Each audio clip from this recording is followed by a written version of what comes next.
Cemitério de jogadores, frase que, com razão, ficou muito associada a dois clubes específicos, que são eles Manchester United e Paris Saint-Germain, pelos seus recentes fracassos em montar elencos competitivos mesmo gastando milhões e milhões por temporada. Porém, não são só esses duas times que pode se orgulhar de meio que transformar o jogador em um bagre, sendo ele uma grande promessa que veio a preço de ouro ou um nome já consolidado no futebol. Por isso que nesse vídeo quero mostrar os top 10 jogadores que nunca mais foram o mesmo depois do Chelsea. Mas antes, já deixa seu like se gostar e comente sua opinião sobre o vídeo. Porque canal pequeno começando é osso? Vocês sabem, né? Enfim, chega de mendigagem e vamos para o conteúdo.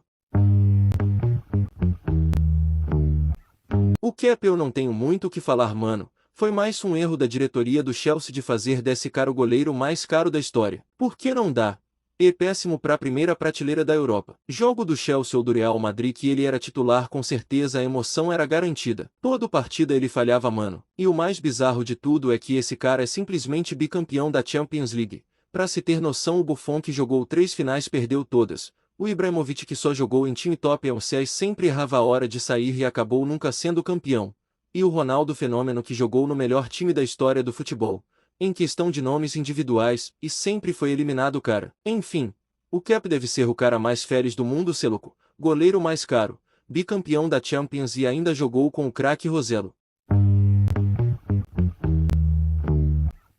O Falcão está abaixo desse jeito na lista porque ele não chegou em alta, já tinha tido uma passagem fraca pelo Manchester United, com apenas 4 gols em 29 jogos, sendo afastado pelo técnico Luis Van Gaal, mas o Chelsea mesmo assim acreditou no atacante colombiano, que era grande desejo de José Mourinho, e o adquiriu por empréstimo. Porém, 2015 o Chelsea parecia estar zicado pra caramba no mercado, porque na mesma janela eles também tinham contratado o Filipe Luís e o Juan Cuadrado, que também floparam, mas conseguiram se recuperar na carreira. A passagem do camisa 9 foi péssima, sofreu com lesões, jogou apenas 12 jogos e marcou apenas um gol. Ele teve uma volta por cima no Mônaco, mas ninguém mais olhava o Falcão da mesma maneira que olhou para ele em sua época de Premier League. Fazendo assim nunca voltar para os grandes clubes. E pensar que esse cara já foi considerado o melhor do mundo pelo prêmio que o Cristiano Ronaldo acredita ser o mais justo. Vamos fingir que não é, porque ele é o maior vencedor da história do troféu. Apesar de ser muito lembrado pela sua grande atuação na final da Copa do Mundo, o Higuaín teve uma carreira em altíssimo nível na Europa. Começou como um coadjuvante no Real Madrid, foi para o Napoli e virou um monstro, sendo artilheiro da Série A e posteriormente sendo vendido por 90 milhões à Juventus, deixando os napolitanos irritados, mas tendo um sucesso esportivo bem maior na velha senhora. Ganhou 3 vezes o campeonato italiano e chegou a uma final de Champions. Mas sabemos bem que em 2018 chegou um tal de Cristiano Ronaldo para o clube, o que acabou o fazendo ser emprestado, até porque não valia a pena ficar gastando um alto salário para ele ficar no banco. Foi para o Milan, mas foi uma decepção e foi devolvido à Juve. Porém, todo dia sai um otário e um esperto de casa. Assim o Chelsea o contratou na janela de inverno. Sua passagem pelos Blues foi curta, com apenas 5 gols em 18 jogos, números até que bons, além de um título de Europa League. Mas logo retornou à Juventus, onde não teve espaço, foi pro Inter Miami e se aposentou por lá.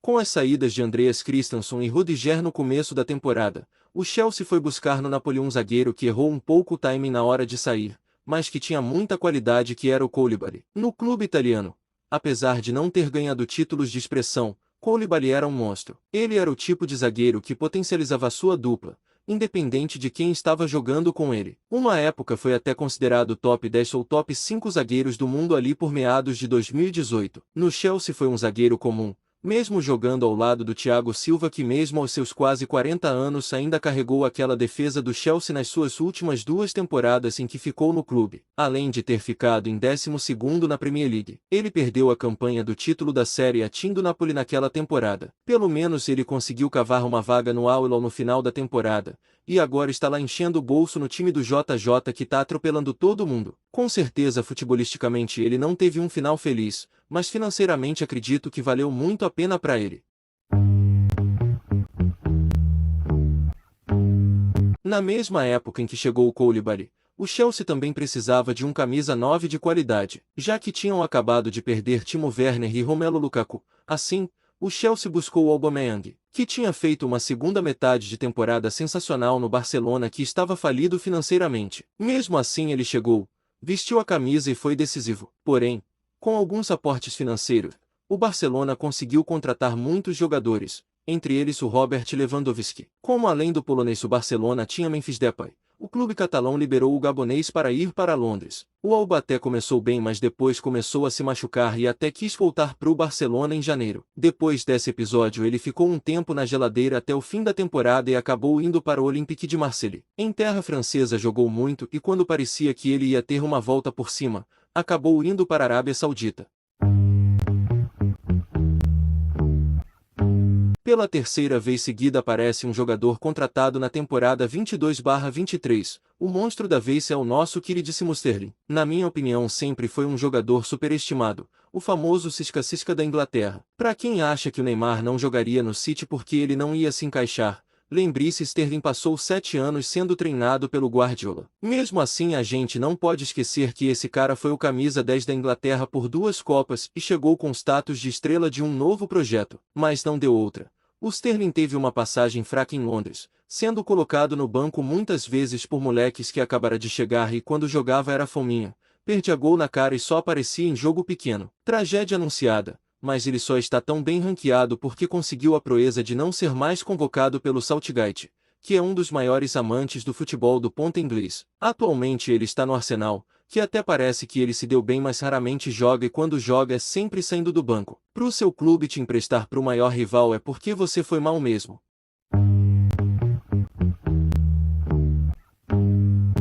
Esse cara conseguiu ser rodeado em pelo menos 3 clubes diferentes, merece aplauso. Hat-trick de cagada. Brincadeiras à parte, Lukaku voltou para o Chelsea para, segundo ele, escrever uma nova história. Depois de uma primeira passagem esquecível, acredito que ele logo mudou de ideia porque 6 meses depois começou a fazer juras de amor ao seu antigo clube, a Inter de Milão, e criticar publicamente seu treinador Thomas Tuchel. Ele pode até odiar o técnico dele, mas fazer juras de amor ao seu ex-clube é desrespeitar a instituição, coisa infantil, de jogador sem compromisso. Ele tinha uma simples função, ser melhor que o Timo Werner, e ele conseguiu falhar miseravelmente. Na temporada seguinte ele conseguiu o que queria. Retornou à Inter e saiu chutado de lá, além de ter feito uma Copa do Mundo patética. Ele ainda conseguiu repetir sua atuação da Copa em uma final de Champions League. O pior nem foi isso. Foi ele ter começado a negociar com a Juventus enquanto a Inter tentava manter ele em definitivo. Além de ter sido um fracasso no Chelsea, ele mostrou para o mundo que ele também é um completo sem noção.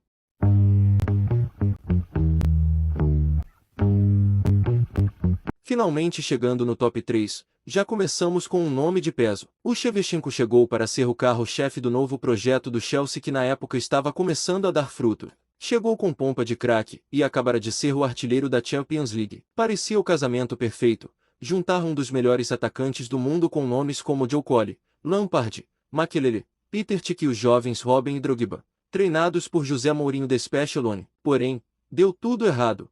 O Bola de Ouro de 2004 pouco fez com a camisa dos Blues, sendo um grande flop. Hoje, entendendo os bastidores, dá para ver que essa contratação já estava fadada ao fracasso quando o próprio Mourinho revelou em 2010 que não queria o camisa 7 do Milan. Quem realmente queria era o Roman Abramovich. Lógico, o Mourinho não ia negar o cara, né, e acabou tendo que aceitar o negócio. Depois do Chelsea ele voltou ao Milan por empréstimo, mas sem aquele brilho da primeira passagem, e acabou que se aposentou pelo Dinamo de Kiev. Posteriormente, o ex-atacante se aventurou como técnico e fez uma ótima campanha com a seleção da Ucrânia na Eurocopa de 2021. Esse caso aqui é o mais triste dessa lista, porque a sua passagem pelo Chelsea não representou uma decadência, mas sim uma total destruição de sua imagem. Antes do Chelsea, o Morata tinha sido titular de uma Juventus campeã italiana e vice-campeã europeia e um Super Sam de um Real Madrid campeão da Champions. Chegou como o cara que ia resolver o ataque do Chelsea, mas sua passagem foi ridícula. A maioria dos compilados de lances bizarros dele é justamente nessa temporada. Mas a parte triste é que ele revelou que sofreu nessa temporada com uma depressão e mesmo depois de anos, ele ainda luta contra essa doença. Mesmo sendo campeão da Euro posteriormente, a imagem e o psicológico do atacante nunca mais foram os mesmos. Ele chegou a revelar que jogava para tirar nota 6 e não ser criticado. Se nós já ficamos na bad se formos mal na pelada, imagina quando a impressa. a torcida e si mesmo ficam te cobrando toda hora. Não é fácil, cara.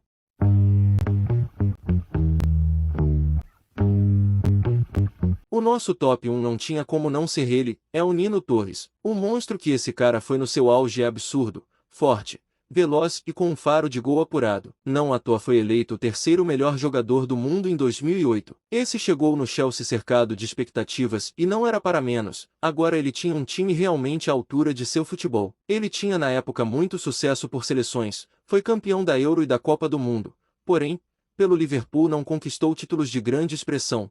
Junto com o Gerrard, era a estrela solitária do time. Pelo Chelsea esses títulos por clubes vieram. Foi multicampeão, incluindo a Champions, Europa League, Premier e etc. Mas seu futebol nunca mais foi o mesmo, em parte por suas lesões, mas quando atuava não tinha o brilho dos tempos de Liverpool, deixou muito a desejar. Foi emprestado para o Milan, mas logo foi devolvido. Voltou para o Atlético de Madrid mas como um reserva de Griezmann e Diego Costa. Se aposentou no Japão e agora decidiu fazer o projetinho do Cariani. O homem virou um armário. Vendo tudo isso, dá pra ver que o futebol não é tão simples assim. Tudo o que acontece ou deixa de acontecer tem vários motivos por trás, muitos evitáveis e outros nem tanto. Enfim, esse foi meu primeiro vídeo. Espero que gostem. Deixem o like se gostaram e que Deus abençoe o 2025 de vocês.